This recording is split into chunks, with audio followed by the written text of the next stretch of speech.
கர்த்தருடைய பரிசுத்த நாமத்திற்கு ஸ்தோத்திரம். இன்னைக்கு நம்ம ஏசாயா 3வது அதிகாரம் 13வது வசனத்தை தியானிக்க இருக்கிறோம். ஏசாயா 3:13 ஜெபத்தோடு இந்த செய்திக்குள்ளே கடந்து சொல்லும். மான்கள் நீரோடை வாஞ்சித்து கதரும் போல் தேவனே யான் ஆத்மாவோமையே வாஞ்சித்து கதருதே.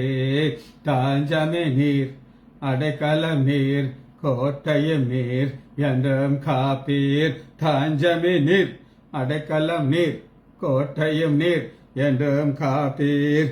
தேவன் மேல் ஆத்துமாவே தாகமாயிருக்கிறதே.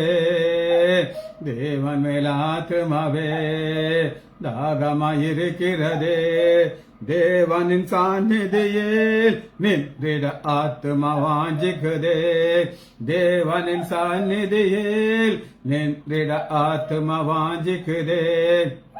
தாஞ்சமே நீர் அடைக்கலம் நீர் கோட்டையும் நீர் என்றும் காப்பீர். தாஞ்சமே நீர் அடைக்கலம் நீர் கோட்டையும் நீர் என்றும் காப்பீர். ஆத்மா கலங்குவதேன் நேசரை நினைத்திடுவாய். ஆத்மா கலங்குவதேன் நேசரை நினைத்திடுவாய். அவரின் ரட்சிப்பினால் தினமும் துதித்து பாடிடுவேன். அவரின் ரட்சிப்பினால் தினமும் துதித்து போற்றிடுவேன். தாஞ்சமே நீர் அடைக்கலம் நீர் கோட்டையும் நீர் என்றும் காப்பீர். தாஞ்சமே நீர் அடைக்கலம் நீர் கோட்டையும் நீர் என்றும் காப்பீர். யோர்தான் தேசத்திலும் யார்மோன் மலைகளிலும் யோர்தான் தேசத்திலும் யார்மோன் மலைகளிலும் சிறு மலைகளிலிருந்து தினமும் அம்மை நினைக்கின்றேன். சிறு மலைகளில் இருந்தும் தினமும் அம்மை நினைக்கின்றேன். தாஞ்சமே நீர் அடைக்கலம் நீர் கோட்டையும் நீர் என்றும் காப்பீர். தேவரின் பகற்காலத்தில் கிருபையை தருகின்றீர். தேவரின் பகற்காலத்தில் கிருபையை தருகின்றீர். இரவினில் பாடும் பாட்டு எந்த வாயினில் இருக்கிறது. இரவினில் பாடும் பாட்டு எந்த வாயினில் இருக்கிறது. இயேசுவின் நாமத்தினாலே ஜெபங்களின் பிதாவே ஆமேன். கர்த்தருடைய பரிசுத்த நாமத்திற்கு ஸ்தோத்திரம். Nagarathnam Ammal praise Lord. ஜெயந்தி அக்கா எங்க சம்பந்தி அம்மாள் praise Lord. Rajesh praise Lord. Leela praise Lord.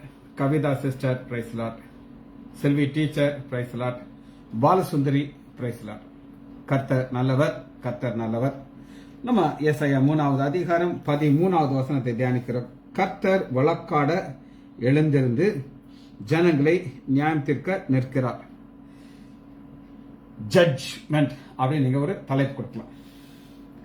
இந்த வழக்காடங்கிற ஒரு வார்த்தையை இங்கிலீஷ்ல ப்ளீட், PLEAD ப்ளீட். இந்த ப்ளீடுங்கிறது ஒரு வக்கீல் சொல்லுகிற வார்த்தை. வக்கீல் என்ன சொல்லுவார் அப்படின்னா, என் கட்சிக்காரர், இது என் கட்சிக்காரர், இவருக்காக நான் ப்ளீட் பண்ணிக்கிறேன். ரைட். ஒரு எபிரேய வார்த்தை நான் உங்களுக்கு சொல்றேன், ரொம்ப சின்ன வார்த்தை, ரிப். இந்த ரிப், RIB ரிப். இந்த ரிப்ங்கிறதுக்கு என்ன இங்கிலீஷ் அர்த்தம் அப்படின்னு கேட்டீங்கன்னா, டு ப்ளீட். ப்ளீடுங்கிறது என்ன அப்படின்னு கேட்டீங்க, அதுக்கு கரெக்ட் ஒரு வார்த்தை என்னன்னா மன்றாடுகிறது. அதாவது உரிமையோடு அதிகாரத்தோடு கிடைக்கிறது அல்ல, மன்றாடுதல். அதான் பார்க்கணும். To plead. Conduct a legal case. ஒரு கேஸ் வருது.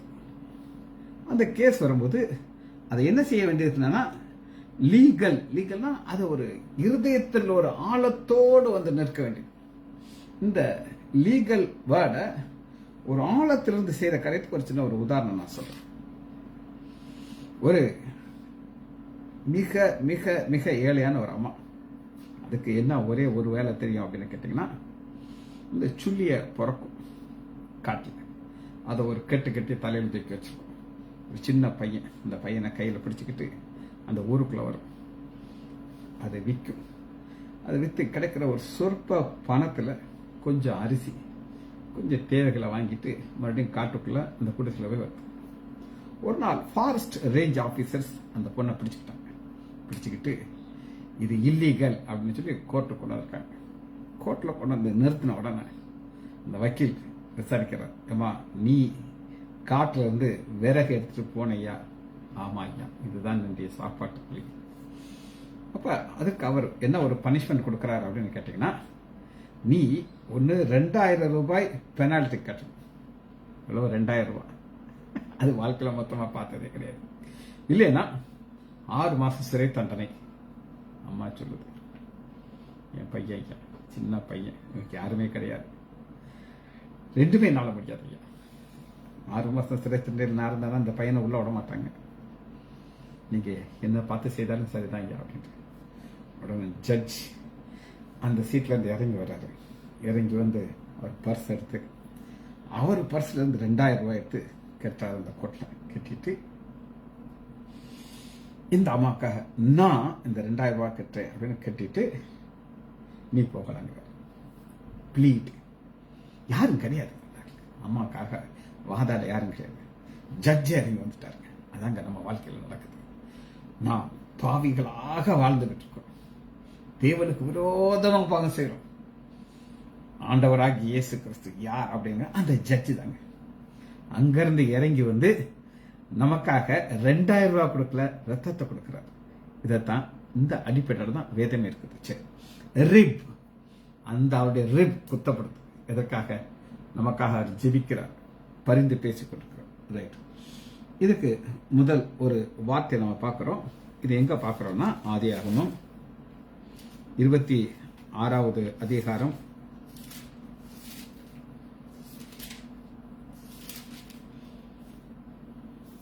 26.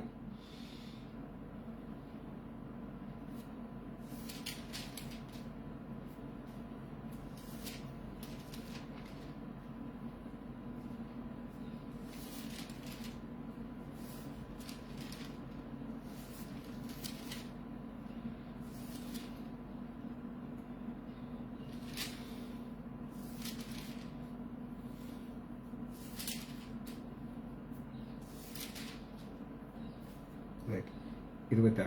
13வது அதிகாரம். ஆதியாகமம் 13வது அதிகாரம் 8வது வசனம். 13:8.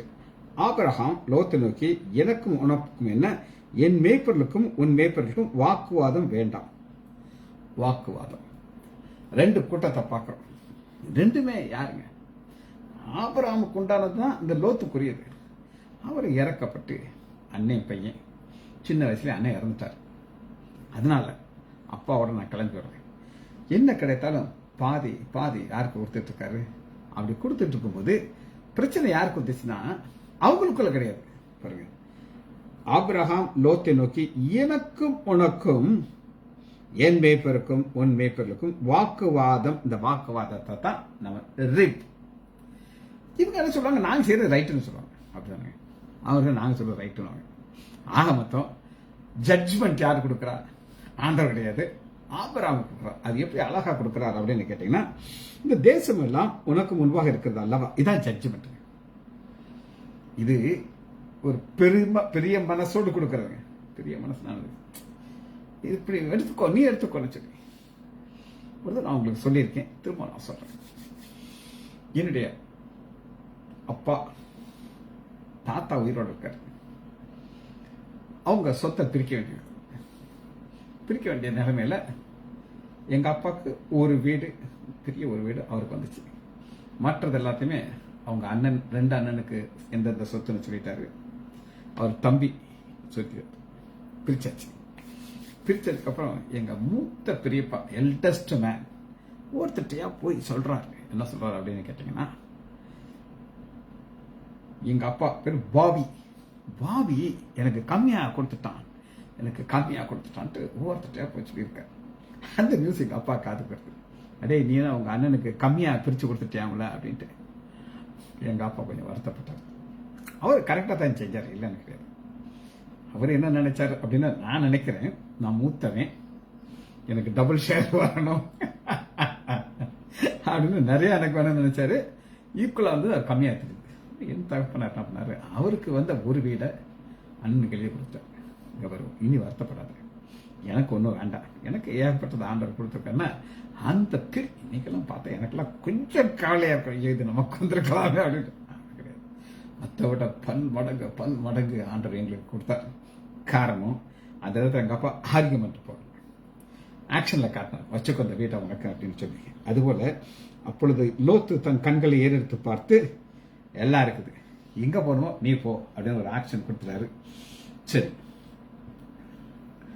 ஆதியாகமம் 31வது அதிகாரம் 36வது வசனம், 31, 36. அப்பொழுது யாக்கோபு கோபத்தில் எழுப்பி லாபானோடு வாக்குவாதம் பண்ணி, இதனை இவ்வளவு உக்கிரமாக தூண்டுவதற்கு நான் என்ன தப்பிதம் உமக்கு செய்தேன்? மாமனார் விரட்டிட்டு வர்றார். அதாவது மடியில கனம் இல்லைன்னா வழியில பயம் இல்லை அப்படின்னு சொல்லுவாங்க. ஒரு ஆர்குமெண்ட் எப்படி வருது அப்படின்னு கேட்டீங்கன்னா, என் தட்டு முட்டுகளை எல்லாம் தடவி பார்த்ததே இப்படி வீட்டிலிருந்து என்னத்தை நான் கண்டுபிடித்தேன். இப்ப ஜட்ஜ்மெண்ட்ங்கிறது ஒண்ணு என்னன்னா, இங்கேயே ஜட்ஜ்மெண்ட் முடிஞ்சது.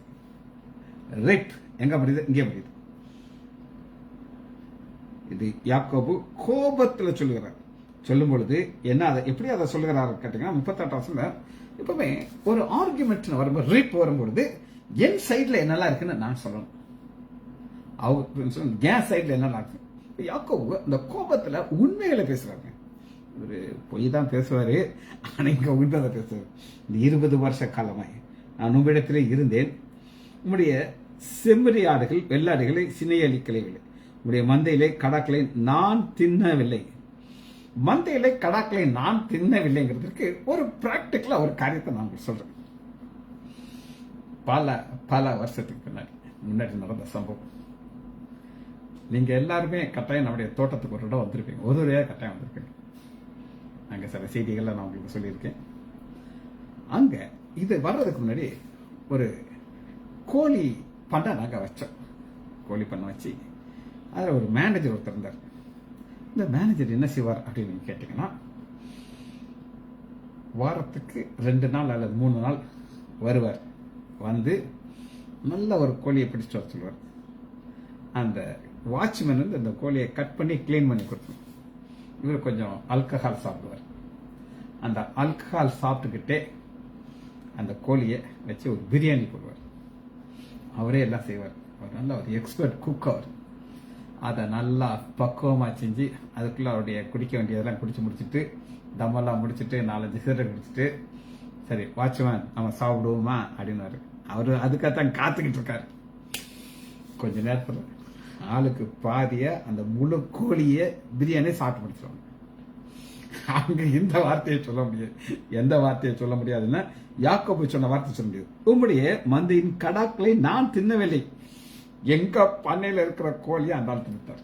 சரி, பீரண்டு வேலை நான் உம்மிடத்திலே கொண்டு வராமல் அதற்கு உத்தரவாதம் பண்ணினேன் அப்படின்னு என்னன்னா, ஏதாவது உம்முடைய ஆடை கொண்டு போச்சுன்னா நான் அது மீதி உள்ளது. அவங்க என்ன ப்ரொசீஜர்னா, அந்த ஒரு ஆடை ஒரு சிங்கம் கடிச்சு தின்னுட்டா அந்த கால் அங்க கிடக்கும், பீசஸ் கால் காது ஏதாவது மிஞ்சி கிடக்கும். அதை கொண்டு ஓனர்கிட்ட காட்டினா ஓனர் அக்செப்ட் பண்ணிக்கணும். இவர் சொன்ன அப்படி செய்யலைங்கிறார். பகலிலே களவு போனதையும் இரவிலே களவு என் கையில கேட்டு வாங்கி பார்த்தீங்களா, இதெல்லாமே அந்த ரிப்பல தன் சைட்ல வருகிற பாயிண்ட்ஸ் சொல்லிட்டு இருக்காரு. இதெல்லாம் நீங்க செஞ்சீங்க இல்லையா, 20 வருஷமா நடந்துச்சா இல்லையாங்கிறார். பகலிலே வெயிலில் இதே குளிர் பட்சித்து. அப்ப யாக்கோபு எங்கதான் இருப்பாரு அப்படின்னு கேட்டீங்கன்னா, அந்த ஆட்ட தொழுவத்தில் தான் இருப்பார். வீட்டுக்கெல்லாம் போக மாட்டார். எமர்ஜென்சி மீட்டிங்னா என்ன செய்வார்னா, மனைவிமார்களை அங்கதான் கூட்டுவார். என்ன செய்ய மாட்டார், வீட்டுக்கெல்லாம் போறதெல்லாம் கிடையாது. பாப்போம், அதுக்கு நான் உங்களுக்கு வசனத்தை காட்டுறேன். 31வது அதிகாரம். பின்பு லாபானுடைய குமாரர் 4வது வசனம். அப்பொழுது யாக்கோபு ராகேலையும் லியாலையும் வெளியிலே தன் மந்தையின் இடத்திலே அழைப்பித்து, அவங்க மீட்டிங் போடுறது மந்தையிட்ட தான். இவரை இதை விட்டுட்டு போனதே கிடையாது. நாங்கெல்லாம் லக்ஸரி வாழ்க்கையை வாழ்ந்துகிட்டு இருக்கிறோம். ஆனா யாக்கோபு இப்படி செய்ததாக இதெல்லாம் அவர் சைட்ல இருக்கு. 41 31 41 இந்த 20 வருஷமாக உங்களுடைய வீட்டில் இருந்து 14 வருஷம் உங்களுடைய 2 குமார்த்திக்காகவும் 6 மாசம் உங்களுடைய மந்தைக்காகவும் இடத்துல சேவித்தேன். 10 முறை என் சம்பளத்தை மாத்தினது. 42வது வசனத்துல சாட்சி அவரை கொண்டாடுறாரு பாருங்க.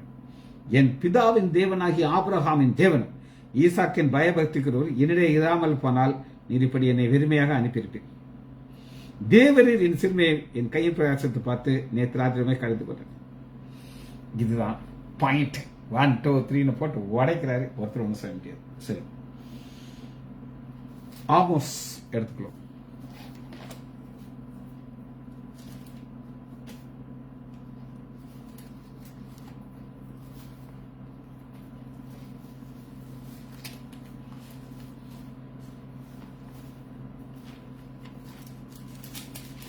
ஆமோஸ் 1:0-6-8 7வது அதிகாரம் 4வது வசனம். ஆமோஸ் 7:4 கர்த்தராகிய ஆண்டவர் எனக்கு காண்பித்தாவது இதோ அக்னினாலே நியாயம் விசாரிக்கும். அக்னினாலே நியாயம் விசாரிக்கும். நம்ம வக்கீல் மாதிரிலாம் கிடையாது. இந்த அக்னினாலே நியாயம் விசாரிப்பேன் அப்படின்னா என்ன அர்த்தம் அப்படின்னு கேட்டீங்கன்னா, நம்முடைய ஆண்டவராகிய இயேசு கிறிஸ்துவின் 2வது வருகையில அவர் அக்னியோடு வருவார். வசனஜாலம் மட்டும் நான் தெரியும். நம்முடைய காரியம் முடியுது. அப்ப 1 கொரிந்தியர் 3வது அதிகாரம் எல்லாம் பார்க்க போறோம். அங்க வந்து பாத்தீங்கன்னா ஆண்டவர் அக்னி தான் நம்முடைய கிரியையை சோதிக்கும். இது அக்னினாலே நடக்குது. சரி, எபிரேய வார்த்தை சொல்லிட்டேன் உங்களுக்கு. கிரேக்க வார்த்தை ஒன்று சொல்லிட்டு மற்ற செய்திக்கு போகிறோம். கிரேக்க வார்த்தை என்னன்னா என் டு நா ச நா என் டு ச நா. முதல் என் டு சொல்ல ENTU என் டு ஒரு போர்ஷன். ச நா என் டியூன் ஒரு என் போட்டுக்கணும். தப்பா சொல்றேன். ENTUN and tune CHANO மேல இருக்கும். no CHANO. இதை நீங்க எங்க பார்க்கலாம் அப்படின்னு கேட்டீங்கன்னா எடுத்துக்கோங்க. ரோமர் 11வது அதிகாரம் 3வது வசனம். ரோமர் 11:3 கர்த்தாவே உம்முடைய தீர்க்கதரிசியை அவர்கள் கொலை செய்து உடைய பலிபீடங்களை இடித்து போட்டார்களே, நான் ஒருவன் மாத்திரம் இருக்கிறேன் என்று இஸ்ரவேலுக்கு விரோதமாக விண்ணப்பம் பண்ணின பொழுது ஆண்டவரே இது என்னுடைய பிரச்சனை அப்படின்னு சொல்லி. இது கிரேக்க வார்த்தை. சரி, நம்ம லாங்குவேஜ் பார்த்தாச்சு. நம்ம வசனத்துக்குள்ள போக இருக்கிறோம்.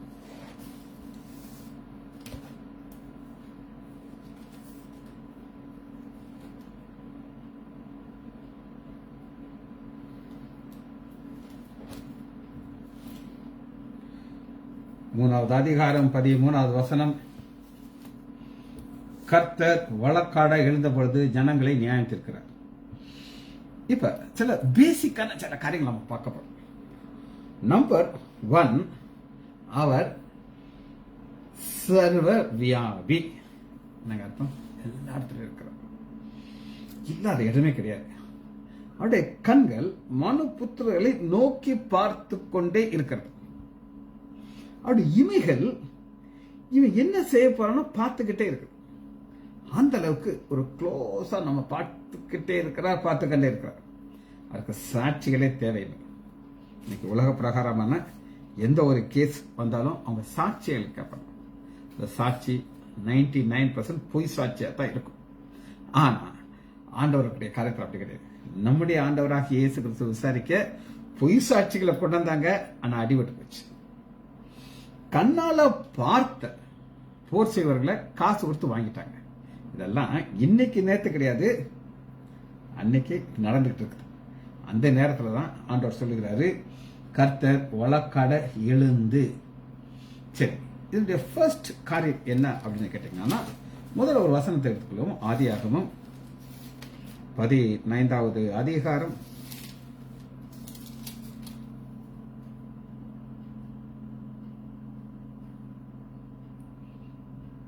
15:14 இவர்கள் சேவிக்கும் ஜாதிகளை நான் நியாயம் தீர்ப்பேன். பின்பு மிகுந்தவர் நான் நியாயம் தீர்ப்பேன்.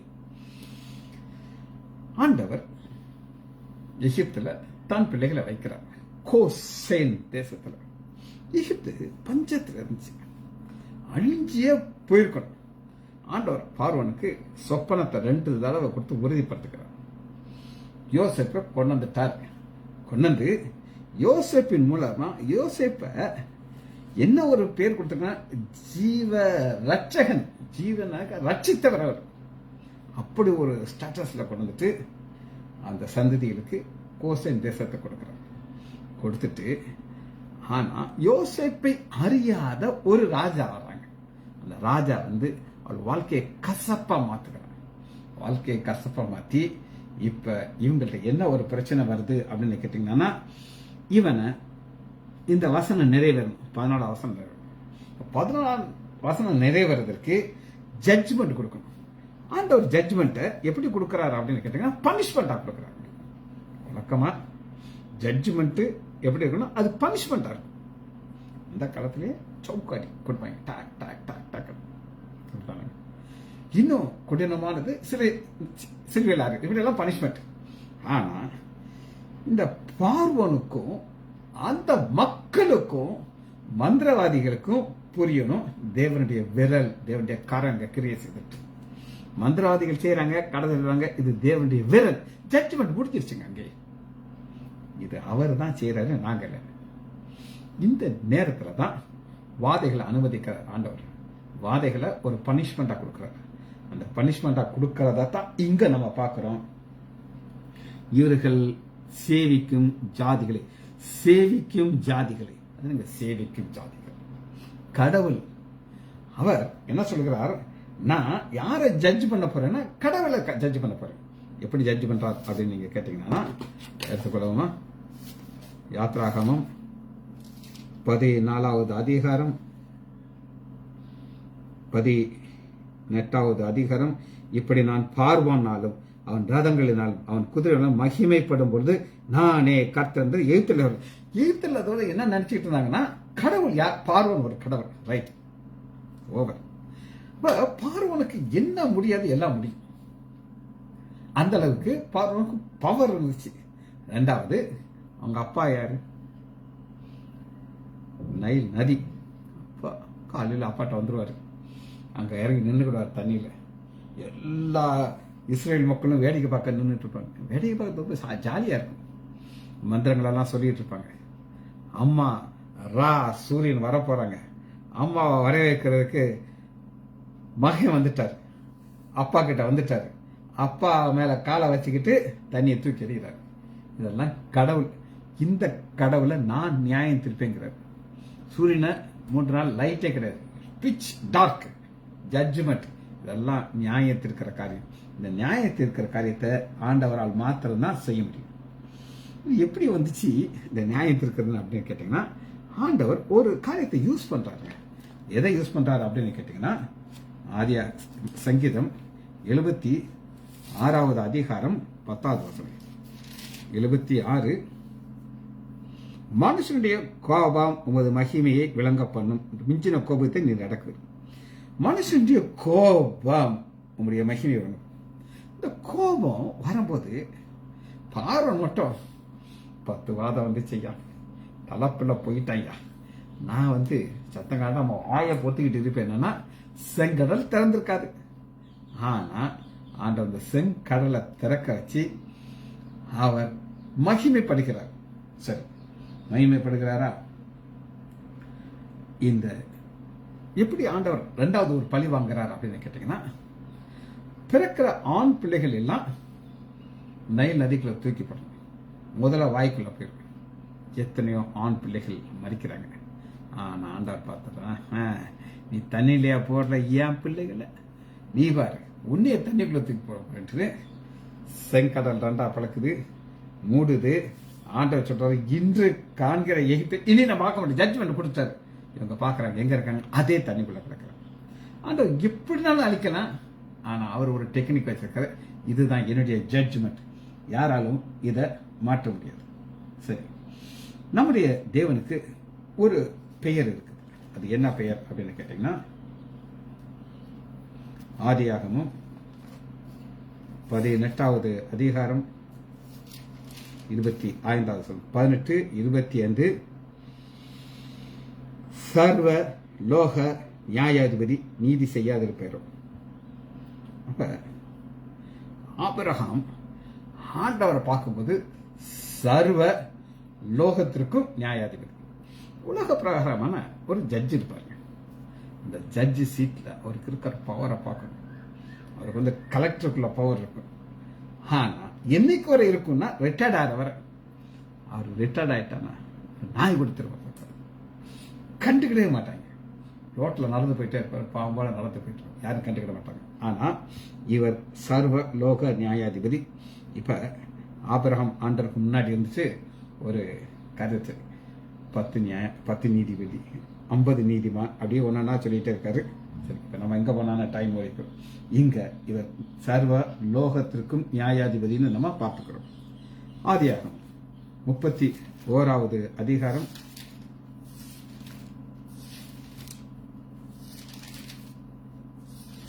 53வது வசனம், 31, 53.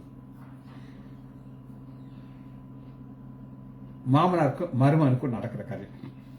ஆபிரகாம் தேவன், நாகோரின் தேவனும் அவர்களுக்கு பிதாக்களின் தேவனாக இருக்கிறவர், நமக்கு நடுவே நின்று நியாயம் தீர்ப்பாக என்றார்.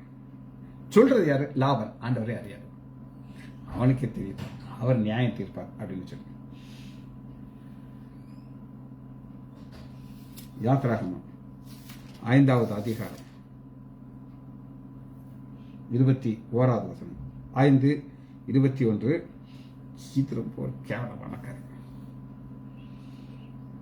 மோசேட்ட என்ன சொல்றாங்கன்னா, நீங்கள் பார்வோன் கல்களுக்கு முன்பாக அவருடைய ஊழியர்கள் முன்பாகவும் எங்களை வாசனையை கருத்து எங்களை கொல்லவும் அவர்களை உம்முடைய கையில் பட்டது, கர்த்தர் உங்களை பார்த்து நியாயம் தீர்க்கிறார். பார்த்துக்கோங்க, ஆண்டுடைய ஊழியக்காரர் குரோதமாக மக்கள் சொல்றாங்க, அவர் உங்களை ஜட்ஜ் பண்ண வச்சு. ஆண்டவர் என்ன செஞ்சா பவரை கூட்டிட்டார். ஆண்டவருக்கு கோபம் வரும். நிறைய நேரம் ஆண்டவர் சொல்லுன்னா, இந்த ஜட்ஜ் என்ன செய்யக்கூடாதுங்கிறத மிக மிக தெளிவாக கொடுக்கிறார். என்ன செய்யக்கூடாது, எப்படி நியாயம் தீர்க்கணும்.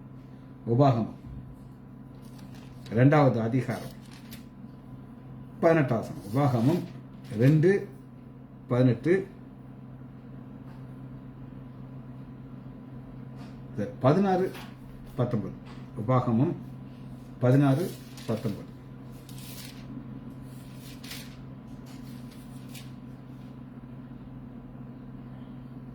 நியாய தீர்ப்பை புரட்டாதிருப்பாயாக, முகத்தாட்சியம் பண்ணாமலும் பரிதானம் வாங்காமலும் இருப்பாயாக. பரிதானம் ஞானிகள் கண்களை குருடாக்கி நீதிமன்கள் நியாயங்களை தாறுமாறு. இது ஆண்டவர் கொடுக்கிறது. ஆனா இது யாருமே செய்யறது. ஏன் அப்படின்னு கேட்டீங்கன்னா, அவர் ஒரு ரூல் போட்டாரா, நாங்க அதை பிரேக் பண்ணோம். நாங்க 6000 ரூபாய் வாங்க ஆரம்பிச்சா சொல்லுங்க, சாமுவேலுடைய பசங்களே காசு வாங்க ஆரம்பிச்சிட்டாங்க. ஆண்டவர் ஒரு ரோல் மாடலாக அங்க வைக்கிறாரு. ஆனா அவங்க இஷ்டத்துக்கு செய்யறாங்க. எடுத்துக்கோங்க, 1 சாமுவேல் எடுத்துக்கோங்க. அந்நாள் ஜெபத்தை உங்களுக்கு காட்டு. 2வது அதிகாரம் 1 சாமுவேல் 2வது அதிகாரம் 10வது வசனம். கர்த்தரோடு வழக்காடுகள் நொறுக்கப்படுவார்கள். கிளியர் அப்படின்னு பார்த்தீங்களா? அவர் சொன்னார்னா, ஆமென் ஆண்டவரே, பாவி ஆண்டவரே. ஆனா துன்மார்க்கர்களை இருளிலே மௌனமாக இருப்பார்கள், பலத்தினாலே ஒருவனும் மேற்கொள்ளுவதில்லை. கர்த்தரோடு வழக்காடவர்கள் நொறுக்கப்படுவார்கள். கிளாஷ் ஆயிடுவாங்க, நொறுக்கப்படுறதா அழிஞ்சு போயிடுவாங்க. இது ஆண்டவரால ஒரு ஸ்பெஷல் ஒரு காரியம். சாலமோன் ஒரு ஜெபிக்கிறார். அது என்ன ஜெபம் அப்படின்னு கேட்டீங்கன்னா,